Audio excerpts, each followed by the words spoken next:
Hello students, how are you all. तो आज हम एक बहुत ही इंटरेस्टिंग टॉपिक करेंगे। इंटरेस्टिंग चलो वो इसलिए भी है क्योंकि वो बोर्ड्स में बहुत रिपीट रहता है। तो क्या है अभी हमारे पास, आज हम करेंगे केमिकल प्रॉपर्टीज़ ऑफ बेसिस। हमने पहले केमिकल प्रॉपर्टीज़ ऑफ एसिड की है ना, आज हम क्या करेंगे, केमिकल प्रॉपर्टीज़ ऑफ बेसिस। तो देखिए फर्स्ट प्रॉपर्टी क्या है केमिकल प्रॉपर्टी। सबसे पहले हम करेंगे reaction of a base with metal, with a metal. अब याद कीजिए कि जब एसिड रिएक्ट करता है मेटल के साथ, एसिड जब रिएक्ट करता है मेटल के साथ, तब क्या बनता है, मेटल का सॉल्ट और साथ में हाइड्रोजन गैस क्या होती है, रिलीज, राइट। तो ऐसा ही कुछ यहाँ भी रहेगा कि अगर हमारे पास बेस है, बेस में हम क्या ऐड कर दें, what we should add to the base, a metal. तो जैसे एसिड जब मेटल से रिएक्ट करता है तो हाइड्रोजन गैस रिलीज होती है, सिमिलरली जब बेस मेटल के साथ रिएक्ट करेगा तभी भी क्या रिलीज होगी, हाइड्रोजन गैस, और साथ ही में क्या बन जाएगा, सॉल्ट, राइट। अब यहाँ एग्जाम्पल के लिए हम देखते हैं reaction of sodium hydroxide with zinc. Zinc के साथ रिएक्शन देखते हैं। तो सोडियम हाइड्रोक्साइड क्या है, sodium is Na and hydroxide, sodium hydroxide क्या रहेगा, NaOH। किसके साथ रिएक्शन करना है इसका, जिंक के साथ। जिंक का सिंबल रहता है कैपिटल Z स्मॉल n। देखो बेटा यहाँ एक चीज़, अगर आप कैपिटल Z और कैपिटल N लिखते हो ये टोटली गलत हो जाएगा। नोटेशन में पहला वर्ड कैपिटल, बाद में क्या लिखेंगे, स्मॉल। सिमिलरली अगर आपको बोला जाए कार्बन डाइऑक्साइड, देखो याद रख लो, ये साथ में बातें याद रखनी बहुत ज़रूरी है क्योंकि ये कॉमन मिस्टेक्स हैं आप लोगों की। देखिए कार्बन डाइऑक्साइड के लिए आप क्या करते हो, C कैपिटल डालते हो, O स्मॉल डालते हो, 2 लिख देते हो, ये तो फॉर्मूला टोटल गलत है। कार्बन डाइऑक्साइड के लिए आप कार्बन C भी कैपिटल लिखेंगे, ऑक्सीजन की O भी कैपिटल लिखेंगे, and then you will mark 2, right. क्योंकि कार्बन एक अलग एलिमेंट है, ऑक्सीजन एक अलग एलिमेंट है, तो अलग अलग एलिमेंट्स हैं जब उस टाइम पे हम एक दोनों को ही क्या रखेंगे, कैपिटल लेटर्स में लिखेंगे। अब जैसे मैं कहूँ सोडियम, सोडियम का सिंबल है Na, ये तो इकट्ठा एक सिंबल है ना, इसलिए N कैपिटल A स्मॉल, तो ये सही है। अगर N कैपिटल के साथ A भी कैपिटल लगा दे तो ये रॉन्ग हो जाएगा। तो सिंबल्स का ध्यान बहुत रखिए क्योंकि अगर आप सही सिंबल मार्क नहीं करते हो उस टाइम पे आप अपने मार्क्स लूज करोगे, कोई फ़ायदा नहीं फिर। सो NaOH जब जिंक के साथ रिएक्ट करेगा तो देखो क्या बनेगा, बेस में क्या ऐड कर दिया, मेटल। बनना तो है सॉल्ट भी, अभी हमें नहीं पता क्या सॉल्ट बनेगा, लेकिन साथ ही साथ क्या रिलीज होनी है, हाइड्रोजन गैस। अब यहाँ पे हमारे पास तो सिर्फ एक ही हाइड्रोजन है बट रिलीज होनी है H2, इसका मतलब हमें एक NaOH की ज़रूरत और है। तो इस तरीके से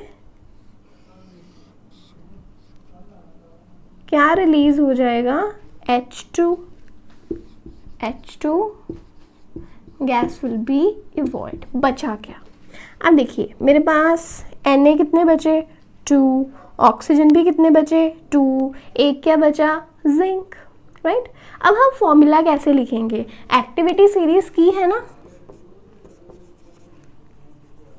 potassium, sodium, calcium, magnesium, aluminium and zinc. अब पोटेशियम के बाद क्या आ गया, सोडियम, सोडियम और यहाँ क्या है, जिंक, मतलब सोडियम जिंक से ज़्यादा रिएक्टिव है, तो इसलिए फॉर्मूला में हम लोग सोडियम को पहले मेंशन करेंगे। We will write sodium first. Na कितने हैं, Na 2, तो यहाँ क्या लिख देंगे 2। उसके बाद है जिंक, क्योंकि हमें मेटल्स पहले लिखने हैं, नॉन मेटल बाद में लिखना है, तो एक ज़्यादा जो रिएक्टिव है उसे पहले लिख दिया Na2। उसके बाद है जिंक Zn, क्योंकि जिंक भी क्या है मेटल, और साथ में क्या बन जाएगा ये O2, ऑक्सीजन क्या है नॉन मेटल। Na2Zn O2, ये हमारे लिए क्या बन गया सॉल्ट। इस सॉल्ट का नाम क्या है सोडियम जिंकेट, नाम क्या है इसका सोडियम जिंकेट। और ये रिएक्शन, ये जो मैंने आपको बताया है, ये रिएक्शन बहुत इंपॉर्टेंट है, ये आपके बोर्ड्स एग्जाम में रिपीट हुआ है। क्यों? क्योंकि बच्चे नॉर्मली गलती करते हैं इस फॉर्मूला को लिखने में। आप सोडियम जिंकेट का फॉर्मूला अच्छे से माइंड में रखिए, Na2ZnO2। अगर आपको फॉर्मूला आता है तो डेफिनेटली आपके अच्छे मार्क्स भी आएंगे, तो फॉर्मूला बहुत ध्यान से लिखिए। जिंक के लिए देखो Z कैपिटल N स्मॉल, देखो मैंने यहाँ O स्मॉल नहीं डाला, O कैपिटल है, क्योंकि मुझे क्या रिप्रेजेंट करना है ऑक्सीजन को। सो इन चीज़ों का ध्यान रखिए।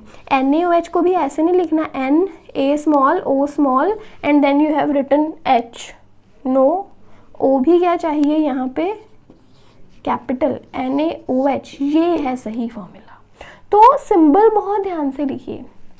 देन ये हो गई इसकी पहली केमिकल प्रॉपर्टी, यहाँ भी हाइड्रोजन गैस रिलीज हो गई, इस चीज का ख्याल रखें। Now we shall do the second chemical property. उसमें क्या है हमारे पास reaction of a base with non metallic oxide, कि जो बेस है वो नॉन मेटल की ऑक्साइड के साथ रिएक्ट करता है।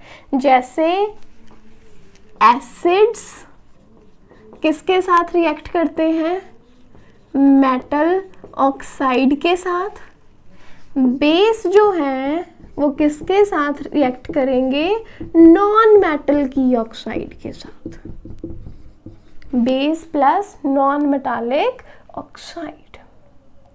सो इस रिएक्शन में क्या है, जब भी बेस नॉन मेटल की ऑक्साइड के साथ रिएक्ट करे तो क्या बनेगा हमारे पास। एसिड का केस याद करो, जब एसिड मेटल ऑक्साइड के साथ रिएक्ट करता है तो सॉल्ट भी बनता है, साथ में क्या बनता है वाटर। यहाँ भी सेम चीज़ रहेगी, यहाँ भी हमारे पास क्या बनेगा सॉल्ट, साथ में क्या बनेगा वाटर। देखिए प्रोडक्ट सेम है, प्रोडक्ट में फ़र्क नहीं है, बस ये चीज़ याद रखनी है एसिड्स हमेशा रिएक्ट करते हैं मेटल ऑक्साइड के साथ, जबकि बेसिस रिएक्ट करते हैं नॉन मेटालिक ऑक्साइड के साथ या फिर नॉन मेटल ऑक्साइड के साथ। ये एक पॉइंट ऑफ डिफरेंस है। डन, तो ये चीज़ हो गई। अभी देखिए बेस हम लोग ले लेते हैं NaOH। अगर NaOH में हम डालें नॉन मेटल ऑक्साइड, अब ये देखिए क्या है नॉन मेटल, देखिए कार्बन क्या है एक नॉन मेटल, इसकी ऑक्साइड O2 लगा दिया CO2, ये क्या बन गई नॉन मेटल की ऑक्साइड। ऑक्साइड क्या रहता है O2 नेगेटिव आयन, तो CO2 क्या है हमारे पास नॉन मेटालिक ऑक्साइड। तो हमें बेसिकली करना क्या है NaOH दैट इज बेस, इसका रिएक्शन हम किसके साथ लिखेंगे non metal oxide that is CO2 के साथ। डन, तो अब देखिए हमारे पास क्या बनना चाहिए, what should be the product. Water बनना चाहिए सबसे पहले, तो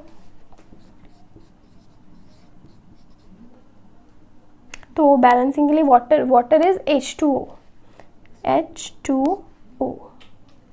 done, so we have H2O, water बन गया। बचा के आप देखिए Na कितने हैं 2, फिर हमारे पास कार्बन आ गया C, ऑक्सीजन कितने हैं 2 oxygen here and 1 oxygen there, 2 + 1 कितने ऑक्सीजन हो गए 3, तो प्रोडक्ट में क्या आ गया Na2CO3, क्या बन गया ये सोडियम कार्बोनेट। तो बस यही रिएक्शन है, base reacting with the non-metallic oxide, it will give you salt along with water. एक और एग्जाम्पल करके देख लो। एक और बेस हम ले लेते हैं calcium hydroxide, CaOH whole twice. ये क्या है? Calcium hydroxide. अगर हम कैल्शियम हाइड्रोक्साइड को वाटर में डिसॉल्व कर दे तो वो क्या बन जाएगा? उसका एक्वस सॉल्यूशन। और aqueous solution of calcium hydroxide, इसे हम क्या कहते हैं? Lime water. अगर कैल्शियम हाइड्रोक्साइड को हम वाटर में डिसॉल्व करके उसका एक्वस सॉल्यूशन बनाते हैं तो उसे कहते हैं लाइम वाटर। अब देखो, है तो बेस ही, क्योंकि ये OH नेगेटिव रिलीज कर सकता है। बेस के आगे यहाँ पे कैल्शियम हाइड्रोक्साइड। अब इसमें डालेंगे नॉन मेटालिक ऑक्साइड, वही ले लो आप, कार्बन डाइऑक्साइड। क्या रहेगा? CaOH होल ट्वाइस, ऐसे लिख सकते हैं, Ca और साथ में इसके 2 OH ग्रुप्स हैं। वाटर रिलीज करेंगे, H, दूसरा H, और ये गया O, H2O, water is released. बचा क्या? कार्बन, कैल्शियम, और इधर रहा कार्बन, 2 ऑक्सीजन और 1 ऑक्सीजन। ये रहा क्या है? CaC2+1 3। क्या बन गया? CaCO3। अब ये CaCO3 हमारे पास क्या है? Calcium carbonate. और याद रखिए, ये जो कैल्शियम कार्बोनेट है, it is insoluble in water. It is insoluble in water. और इसीलिए कहते हैं कि, अब देखिए, इनसॉल्यूबल है वाटर में, तो इसलिए वो एज इट इज दिखाई देगी, मिल्की सा अपीयरेंस कर देगी। ये मिल्की अपीयरेंस हो जाएगा पूरे के पूरे सोल्यूशन का। तो इसीलिए कहते हैं कि अगर लाइम वाटर के थ्रू कार्बन डाइऑक्साइड पास करो तो पूरा का पूरा सोल्यूशन क्या हो जाता है? Milky. This is also one of the important question you have in your boards. तो क्या है question? Why lime water turns milky when CO2 is passed through it। कि जो लाइम वाटर है वो मिल्की क्यों हो जाता है जब कार्बन डाइऑक्साइड पास की जाती है? क्यों? क्योंकि लाइम वाटर जब कार्बन डाइऑक्साइड के साथ रिएक्ट करेगा तो कैल्शियम कार्बोनेट बनाएगा। कैल्शियम कार्बोनेट क्या है? इनसॉल्यूबल इन वाटर, क्योंकि वो पानी में डिसॉल्व नहीं होता, तो पूरा का पूरा सोल्यूशन मिल्की सा हो जाता है। तो ये रहा हमारा सेकेंड रिएक्शन ऑफ बेस। किसके साथ? अब ये है नॉन मेटालिक ऑक्साइड के साथ। तो बस बेस के केसेस में बस 2 ही केमिकल रिएक्शंस हैं आपके पास, तो सभी केमिकल रिएक्शंस अच्छे से कर लीजिए, एसिड्स के, बेसिस के कर लीजिए। रिएक्शंस लिखनी कभी डिफिकल्ट ही नहीं रहेंगी। तो इट्स ऑल अबाउट प्रैक्टिस। जितना प्रैक्टिस कर सकते हैं उतना प्रैक्टिस कीजिए। नेक्स्ट टॉपिक के साथ हम मिलेंगे अगली वीडियो में।